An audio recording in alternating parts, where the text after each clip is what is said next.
नमस्कार दोस्तों और प्यारे बच्चों। आज आप पढ़ेंगे दुष्यंत की गज़ल। तो पहला शेर देखिए। कहाँ तो तय था चिरागां हर एक घर के लिए, कहाँ चिराग मयस्सर नहीं शहर के लिए।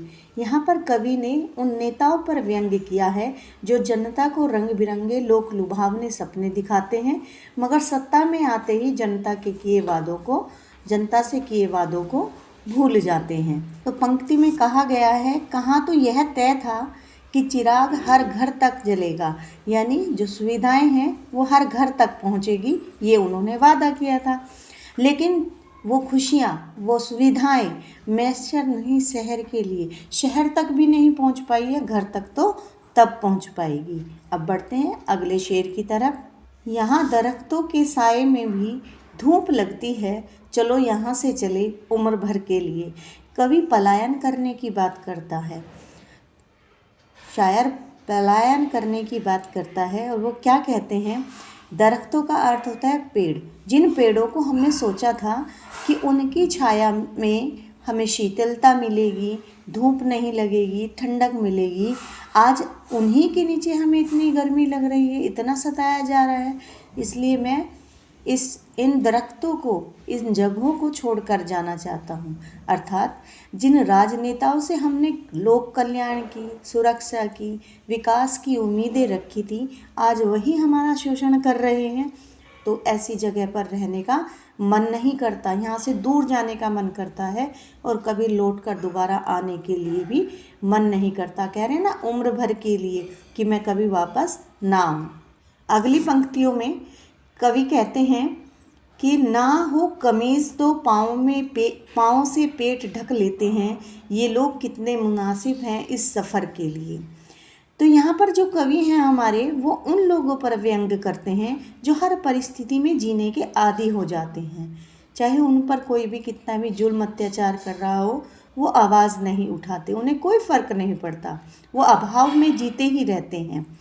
वो कहते हैं कि कुछ लोग अभाव में जीने के इतने आदी हो जाते हैं कि उनके पास इतने कपड़े नहीं होते कि वो अपने पेट को ढक सके। तो वो क्या करते हैं, पाँव को मोड़कर पेट को ढकने का प्रयास करते हैं, मगर शासक वर्ग के लिए आवाज़ नहीं उठाते, भ्रष्ट शासकों का विरोध नहीं करते, व्यवस्था के प्रति नाराज़गी जाहिर नहीं करते।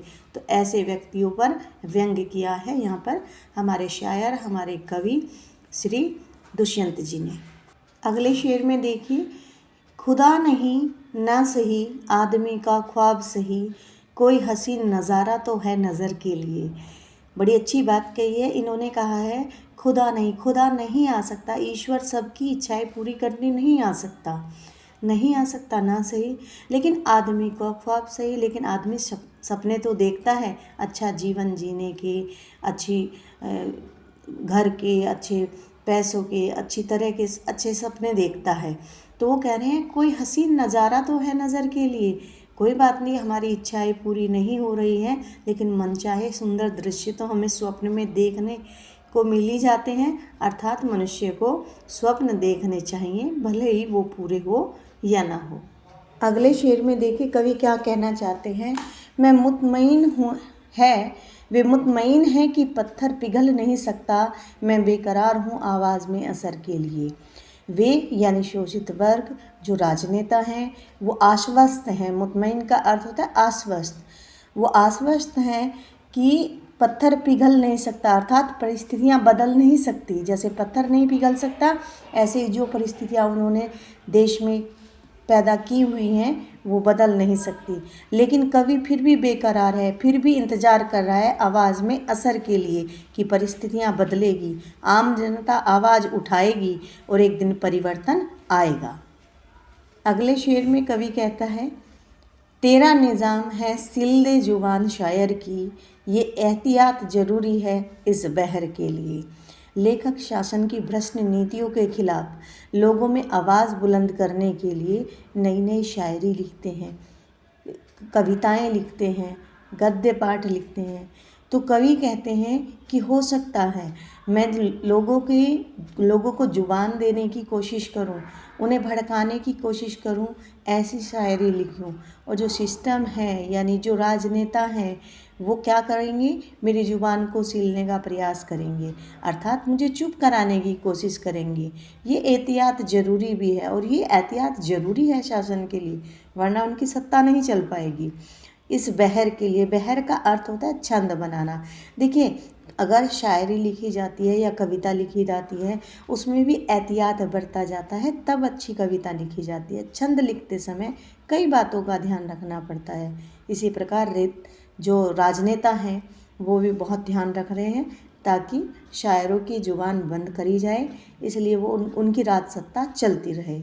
अंतिम शेर में देखिए, तो अपने बगीचे में गुलमोहर के तले, मरे तो गैर की गलियों में गुलमोहर के लिए। गुलमोहर का यहाँ पर अर्थ है स्वाभिमान, आत्मसम्मान। किसी भी शर्त पर व्यक्ति को अपना आत्मसम्मान गिरवी नहीं रखना चाहिए। इन्होंने कहा है तो अपने बगीचे में गुलमोहर के तले, अगर अपने घर में भी रहना है तो आत्मसम्मान व स्वाभिमान के साथ जीना चाहिए।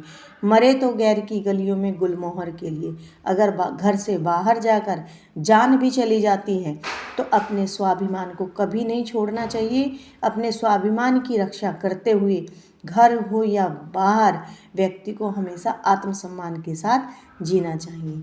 मुझे विश्वास है आपको ये गज़ल पसंद आई होगी, इसका भावार्थ समझ में आया होगा। अगर आपको वीडियो पसंद आई है तो प्लीज़ शेयर करिए और सब्सक्राइब करना ना भूलिए। धन्यवाद।